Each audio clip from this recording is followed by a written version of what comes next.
everyone, welcome back. In this video, I'm going to show you how to transfer from Bitget wallet to Bitget exchange. So the first thing that you need to do is open Bitget wallet. Now, once you're in the home section, go to the wallet section. Now, here we are already in the wallet section. Just go ahead and tap on send. Here you can see different tokens that you can send to Bitget exchange. We're going to pick USDT. Now that we're ready to transfer, what we need is to get the wallet address from Bitget exchange.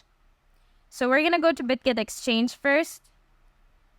Once you're in Bitget, go to Assets tab and then click Add Funds in the spot section, right?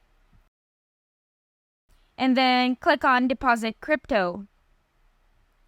And once you're in Deposit Crypto, just make sure to choose USDT and the same token with Bitget wallet, which is TON. But in this case, I will not be able to show it as my account is not yet verified. But it's just very simple. Choose USDT and then choose the correct network, which is TON. And then it'll generate a QR code or an address that you can copy.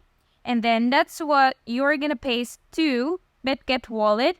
And here, to wallet address, just simply paste the address from there. And then enter the amount you want to send. And then in the memo, just put on not required if it's just your own account transfer. And that's it. You can just simply click continue and we're done. If you found this video helpful, don't forget to like and subscribe. Thank you for watching and see you in the next one.